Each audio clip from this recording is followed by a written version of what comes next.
Voici donc une petite vidéo qui va vous montrer comment construire quelques graphiques de diverses fonctions mathématiques. Alors, je vais commencer par les trigonométriques.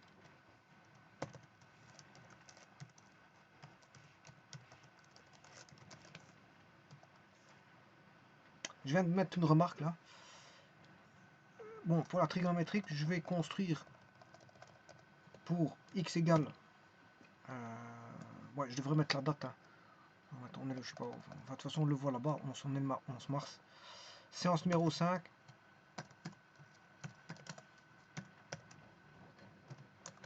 En date du 11 mars 2021.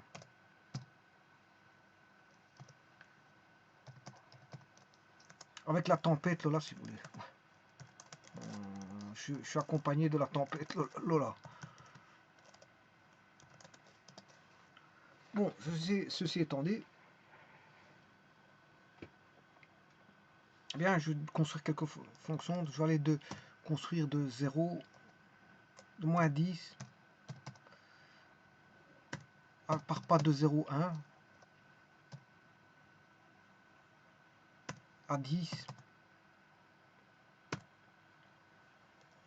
sinus x. Bon, ici je ne fais pas avec plot 2D, mais plot tout court.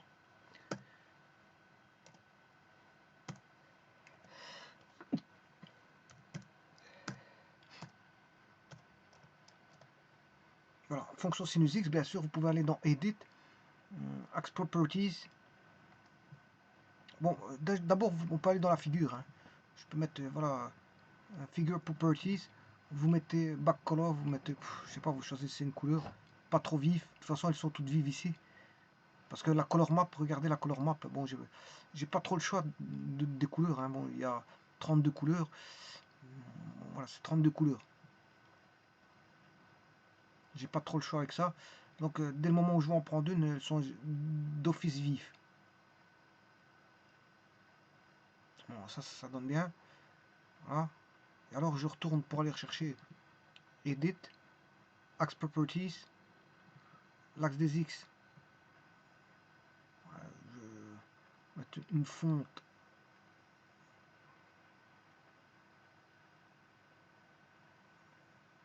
La couleur, la taille de la couleur.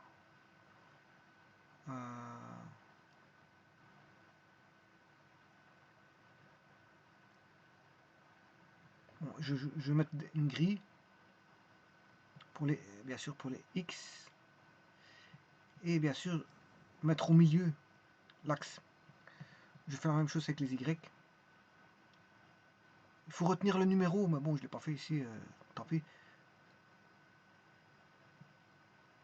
Là, je mets au middle, au milieu, et je mets une grille. Là, je peux quitter. Moi, ce que vous faites d'un côté en X, vous faites de l'autre côté en Y. Hein. Il faut avoir le même paramétrage. Hein. Bon, il ne faut pas avoir une grille d'une couleur et l'autre d'une autre couleur. Bon, essayez d'avoir quelque chose de régulier.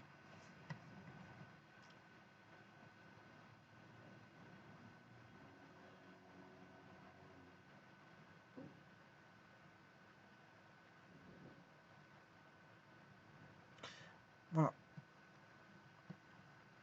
Bon, ça c'est pour le cosinus. On va faire le... Enfin, c'est pour le sinus, je m'excuse. Je vais faire le cosinus.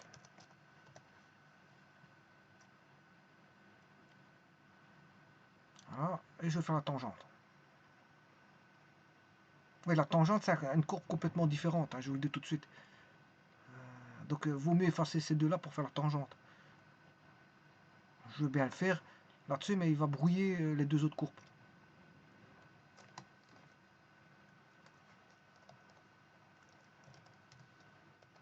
C'est une courbe complètement différente, c'est normal, bon, c'est pas compris entre moins 1 et 1. Voilà, ça c'est la tangente.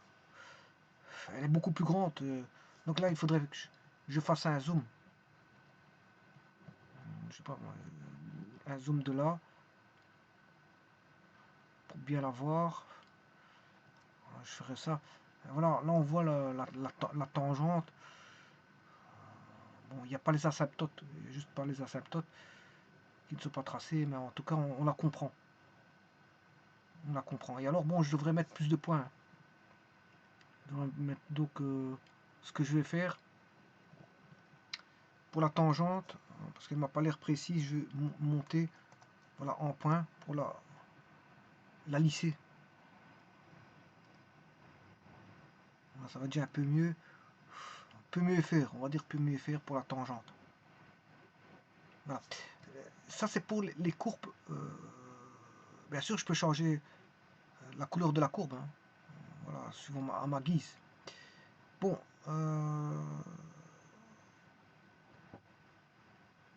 maintenant, je vais faire ça, c'est pour les fonctions sinus, cosinus, tangente.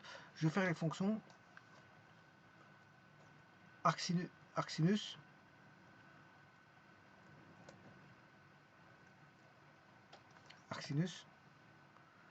voilà.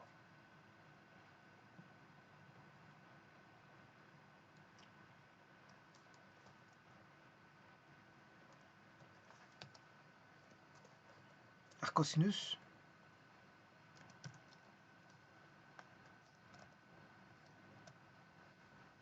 Et arc tangente.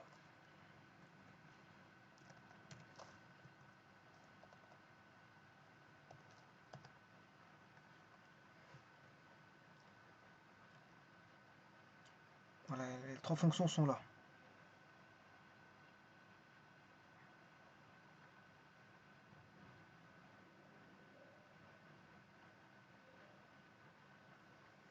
Bon, encore une fois, je vous dis, peut mieux faire.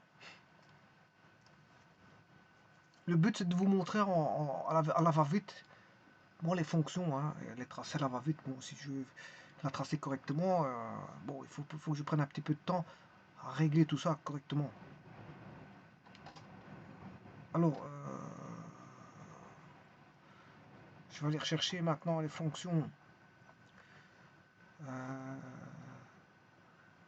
sinus hyperbolique. Sinus hyperbolique. Ce sont des exponentielles, hein. Sinus, cosinus.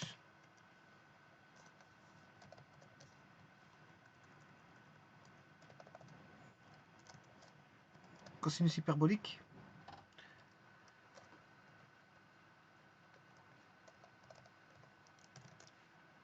Tangente hyperbolique. Bien sûr, dans les fonctions trigonométriques, il y a la cotangente que j'avais oublié. La cotangente. Dans les fonctions trigonométriques. Voilà. L'arcotangente.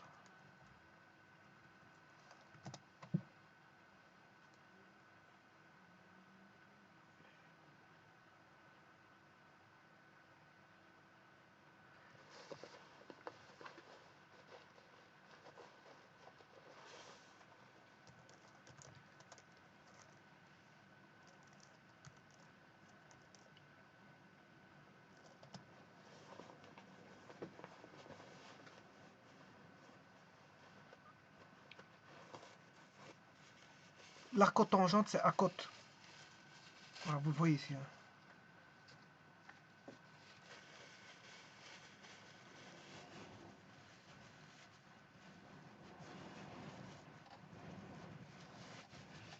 Alors, cotangente, c'est TG.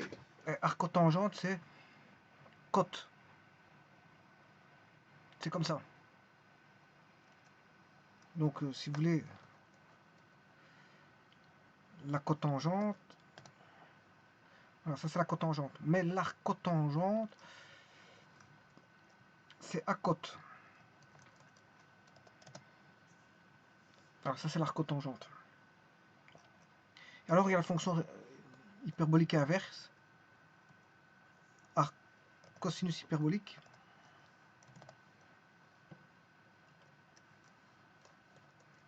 Arc sinus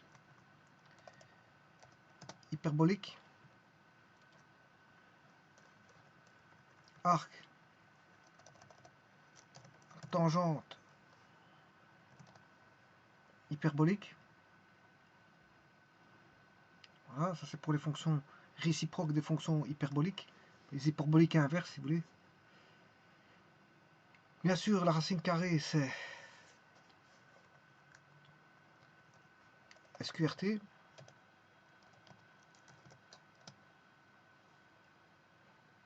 Fonction racine carrée. Bon, j'aurais pu étendre la valeur. Hein. Bon, je vais aller jusque 100.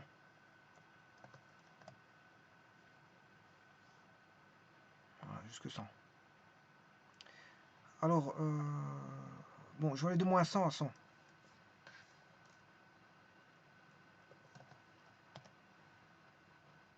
Voilà. Alors, je vais mettre la fonction floor.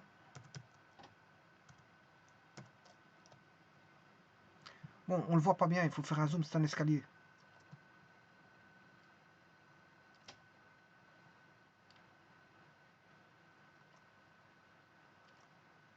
Voilà.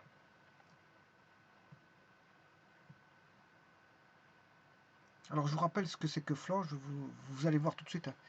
Si je prends floor de 4, floor de 4, ça fait 4. Floor de 4.2, c'est 4.2. Floor de 4.8, c'est 4. Donc, floor, c'est le sol. C'est-à-dire, bon, vous prenez une valeur, ben, il va vous mettre la valeur entière au sol. Maintenant, si je prends les négatifs, donc il va prendre la valeur entière tout simplement, mais le bas, la valeur bas. Alors si je prends moins 4.2,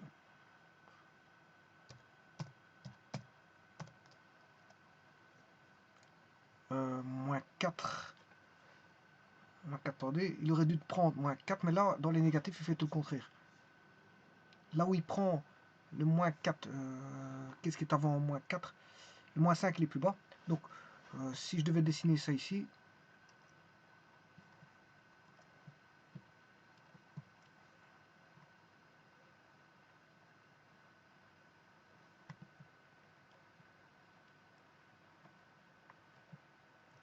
« 4.2, 4.3, peu importe, il va prendre 4.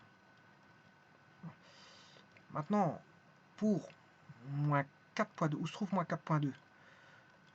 Moins 4.2, moins 4, il est là. Moins 4.2, il est là. Eh bien, il va prendre le bas. Il va prendre le bas. Donc, il prend toujours le bas. Moins 4.2 est ici, voilà, entre moins 4 et 5. Il va prendre le bas, 5. Alors, de 4 à 5, il va prendre le 4. De 4 à 5. Ben, 5 non compris. Hein. Parce que si vous mettez 5, 4 il va prendre 4, 5 il va prendre 5. Alors, floor de 4, c'est 4.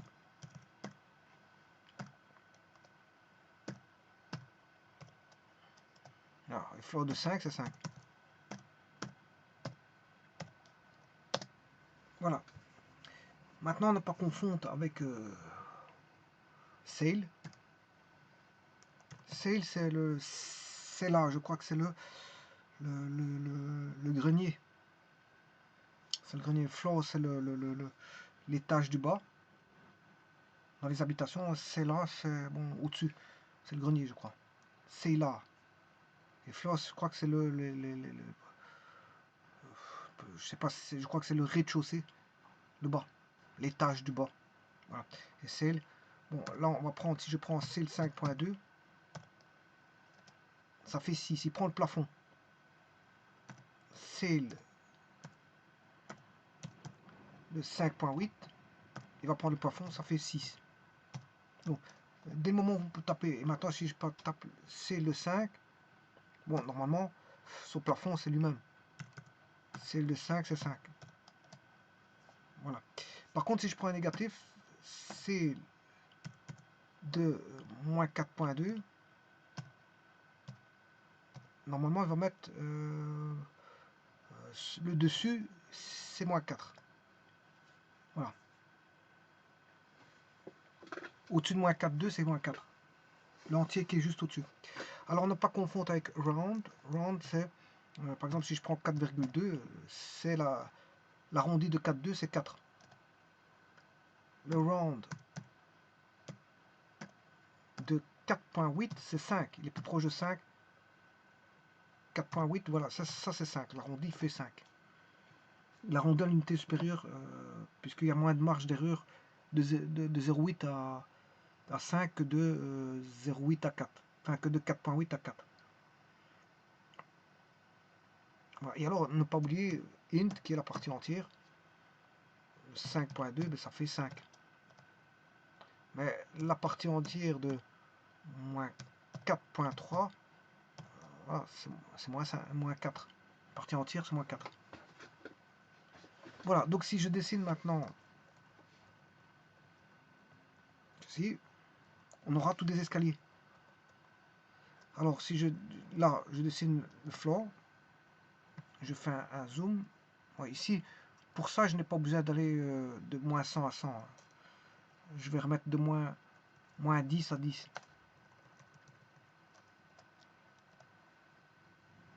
Voilà. Floor.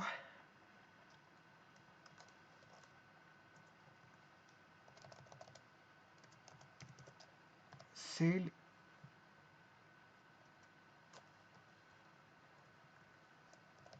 C'est tout des fonctions en escalier. Round.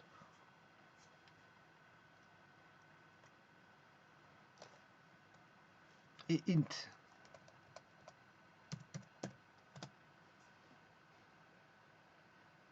Vous voyez que pour l'int, il y a un palier là-bas en 0. Il y a un palier en 0. Bon, alors maintenant, si vous faites... Maintenant, vous pouvez vous amuser. Et on veut ceci. Vous pouvez faire, par exemple, la racine carrée de int. Là, ça va tourner. Voilà, on va voir quelque chose de tournant. Un escalier qui est voilà, bombé. Un escalier bombé. Alors, par exemple, si je fais SQRT de A cos sinus hyperbolique d'un escalier int, ça donne ceci. Alors, j'aurais pu mettre à la place un cosinus ou un sinus hyperbolique.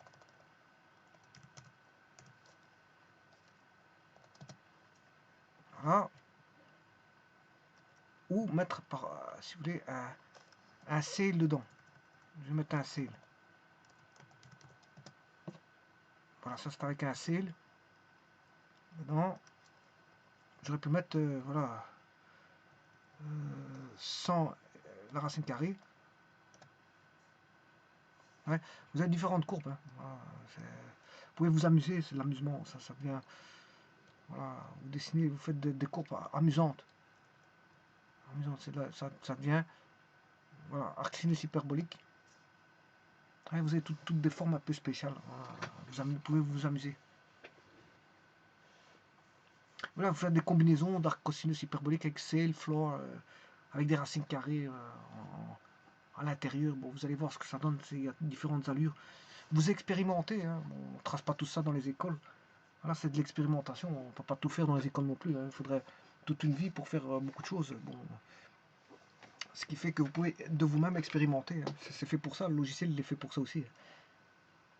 Voilà, donc ici, vous voyez qu'il y a, j'ai vu en un temps de mouvement les fonctions trigonométriques inverses, les fonctions, comment est-ce qu'on appelle ça, hyperbolique inverse, et les fonctions on va dire, en escalier telles que voilà, d'arrondi, de plafond, d'étage et d'entier. Voilà. Maintenant, si vous voulez une fonction qui est la valeur absolue, c'est ABS. Hein.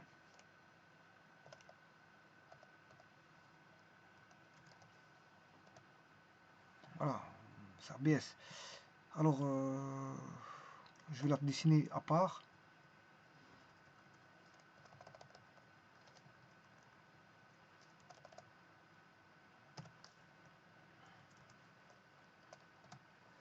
Là, ça c'est la valeur absolue. Et là-dedans, vous pouvez faire des dessins de valeur absolue, comme vous l'entendez, plus 3. Voilà. Bien sûr, il faudrait que j'ai plus 3. Voilà.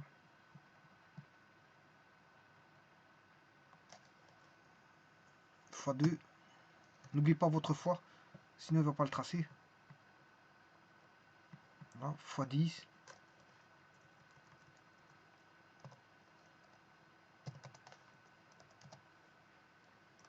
Et ainsi de suite, hein, vous expérimentez les valeurs absolues. Alors, ouais, je vais mettre une droite y égale constante. Y égale 5.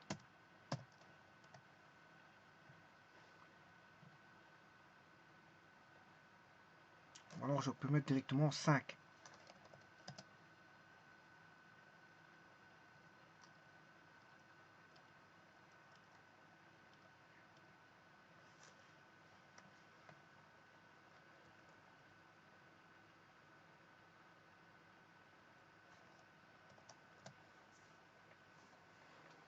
Voilà. Quand il fait une syntaxe erreur, il y a une parenthèse en trop ou en moins. Il ne dessine pas. Il vous dit qu'il y a une erreur de syntaxe, c'est à vous à corriger. Vous cherchez l'erreur, vous corrigez. Comme si je viens d'avoir maintenant, il m'a trouvé une erreur. Ben voilà. Donc vous devez chercher l'erreur.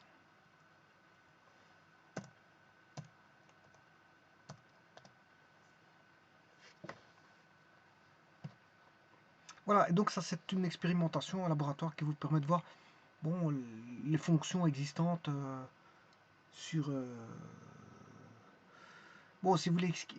Oui, j'ai oublié les logarithmes. Je peux vous faire les logarithmes à toute vitesse. Bon, logarithme en base 10, par exemple, ce sera... Je vais faire l'exponentielle. L'exponentielle de... Voilà, de x.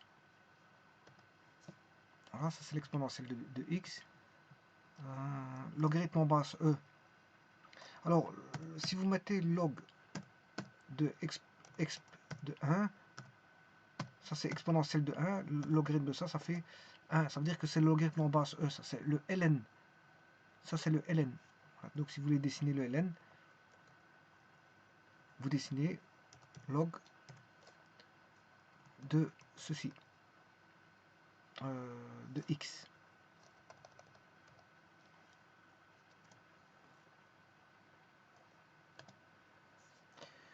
Voilà, ça c'est log de x.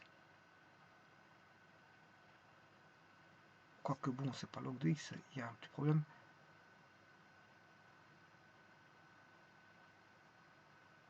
Je sais pas pourquoi il dessine ceci.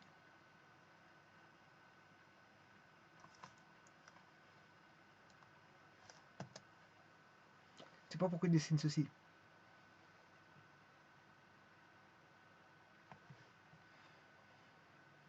Je ne sais pas. Il devrait me faire le logarithme. Bon, je vais refaire l'exponentielle.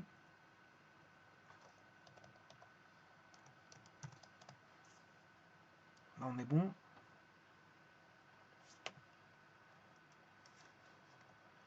Logarithme, je prends le logarithme en base 10. Vous allez voir, le logarithme en base 10, c'est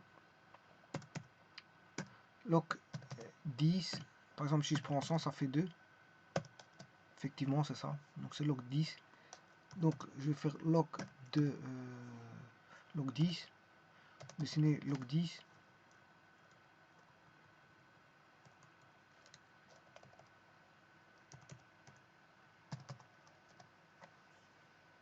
Je ne sais pas pourquoi il fait ça.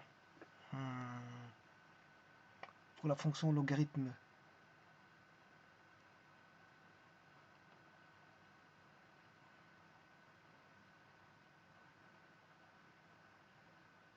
Est-ce qu'il y a une valeur absolue quelque part? C'est bizarre ça. Je ne sais pas pourquoi il les dessine en 0 à gauche.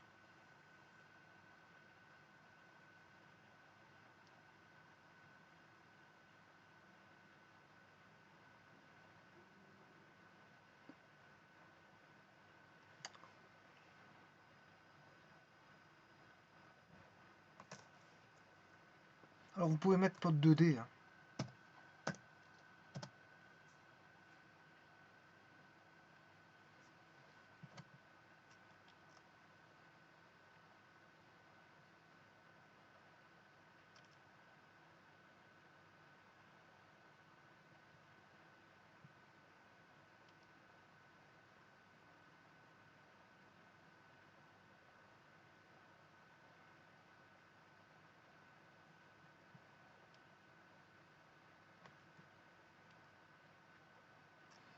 Étrange qu'ils me mettent deux parties comme ça.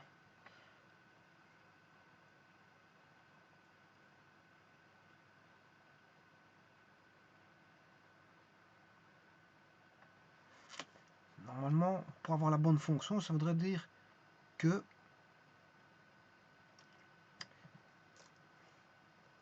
je mette une valeur absolue ici.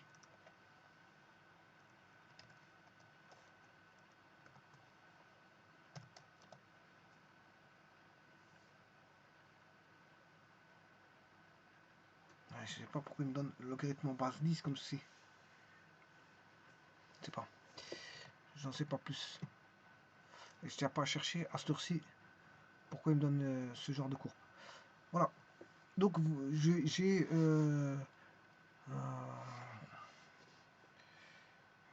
fait toute une panoplie de fonctions pour vous montrer quels sont les types de fonctions, si ce n'est que les deux dernières me posent un petit problème un petit problème, puisqu'en fait le logarithme c'est pas ça. Le logarithme c'est pas ça. ln n'est pas ça non plus, parce qu'elle n'est pas définie. Elle est définie pour x strictement positif. Et là, il a réussi à trouver des nombres. Et quand je mets une valeur absolue, il me le prend quand même. Voilà, ça c'est. Je trouve ça étrange. Étrange. Bon, voilà.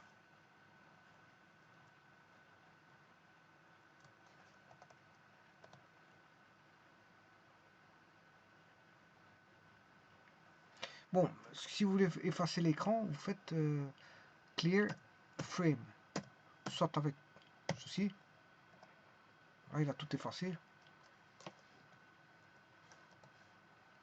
Voilà. Ou soit avec tout simplement CLF. C'est la même chose que vous mettez entre parenthèses ou sans parenthèses. Voilà, vous appelez quand même la fonction.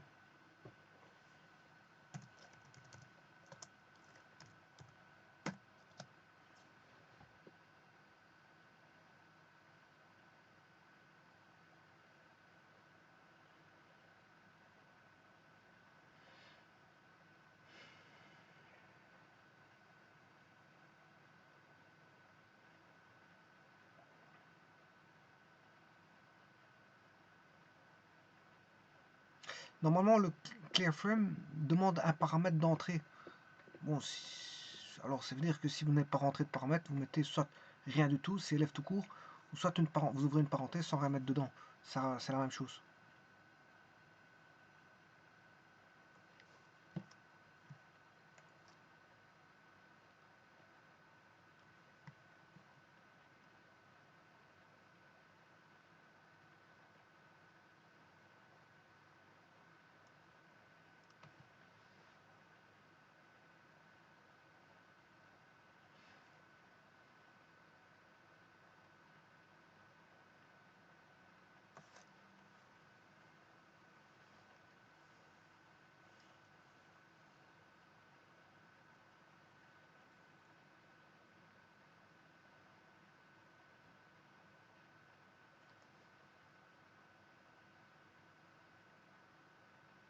Alors, je vois ici qu'il y a une fonction intéressante, bon, qui peut être intéressante, c'est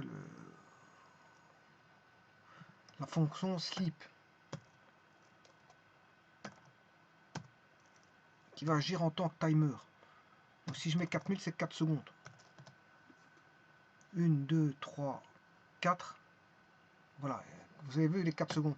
Si je veux laisser dormir, parce que sleep c'est dormir, 20 secondes, regardez qu'il va partir pour 20 secondes. Enfin, c'est vrai qu'ici c'est 2000. 20 secondes c'est 2000.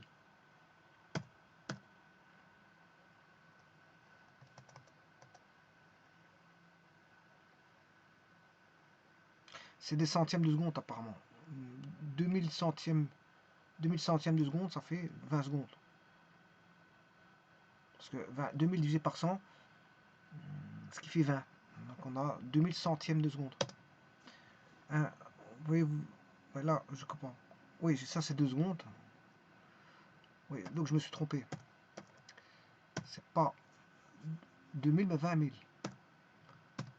20 000, voilà, c'est pas des centièmes, mais des millièmes, parce que 20 000 divisé par 1000, ça fait 20 secondes. Donc c'est des millièmes de seconde, pas des centièmes, je m'excuse. C'est des millièmes de seconde. Voilà, là je suis parti pour 20 secondes.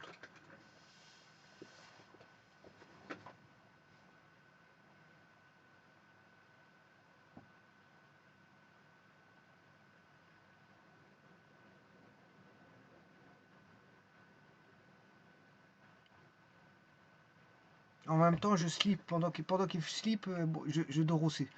Voilà, donc vous voyez qu'il y a pas mal de fonctions comme ça qui existent et qu'on peut utiliser bon, à bon escient, ou pour faire des applications, pour montrer à des personnes, pour travailler, faire du travail, pour s'amuser aussi. On peut s'amuser avec ça, hein. On peut faire de l'amusement, on peut faire tout ce qu'on veut avec. Voilà, ça peut être quelque chose de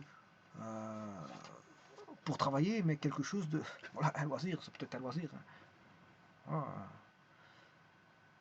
ça peut être un loisir aussi. Alors on peut définir une grande fonction, hein. Bon, ici, de toute façon, c'est pas vous qui travaillez, c'est la machine qui travaille. Donc autant faire une grande fonction, par exemple SQRT de INT de, bien sûr, faut pas se tromper non plus, de INT plus arc sinus de x moins 5. Voilà, en espérant que j'ai mis. Le tout c'est de voir combien de parenthèses, que ne pas se tromper sur les parenthèses. Une parenthèse ouvrante, une fermante, une ouvrante, une fermante, une ouvrante, une ouvrante, une fermante. Donc le int, il m'en manque une. Ouais, je savais bien qu'il en manquait une. 1, 2, 3, 4, 1, 2, 3, 4, mais je vois qu'il y en a une ouvrante en plus là-bas. Voilà.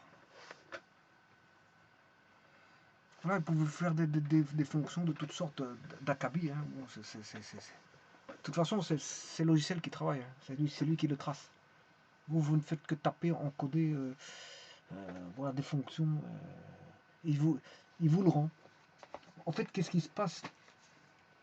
Vous le questionnez et vous répond. En fait, il travaille pour vous. Vous avez une personne qui travaille pour vous. Enfin, une personne, non, c'est pas une personne, mais bon, l'ordinateur, c'est, on va dire, une aide. C'est une aide. C'est un ami. Un ami, bon, pour lequel vous questionnez ce que vous voulez, bon, il vous répond. Il vous répondra toujours. Il est toujours, du moment qu'il n'est pas malade, c'est-à-dire que l'ordinateur fonctionne, ben, il vous répondra. Il vous répondra. Alors s'il est malade, il vous répondra plus, c'est normal, ben, voilà. Mais s'il n'est pas malade, il vous répondra, vous voulez questionner ce que vous voulez, même vous allez sur internet, vous allez sur le web, vous lui posez ce que vous voulez. C'est ça le monde d'aujourd'hui, le monde de 2021, c'est un petit peu ça, c'est la technologie qui a pris le pas et qui facilite énormément les choses. Donc ce qui veut dire que en étant assis de chez vous, vous pouvez, je veux dire, traverser le monde entier, questionner ce que vous voulez, demander des actions, et vous avez bon, un accompagnateur qui est là pour vous et qui répond à toutes vos demandes. Vous avez une question, quelle qu'elle soit, vous vous demandez, voilà, vous plongez dans le monde de l'informatique. Bon, l'informatique va vous rendre, voilà, la réponse, va vous donner la réponse à ce que vous demandez. Du moins, elle va tenter de trouver une réponse. Parce que si je lui pose certaines questions, il ne saura pas répondre, hein. Si je dis par exemple, voilà, quelle couleur est, voilà, le mur, je ne sais pas moi, un tel mur, mais il ne saura pas vous répondre, hein. Voilà, donc lui, il va aller rechercher des informations qui sont présentes sur, voilà, qui peut trouver, c'est-à-dire qui s'est présenté parce qu'en fait il a trouvé quelque chose, mais s'il ne trouve pas, mais vous rendra rien du tout.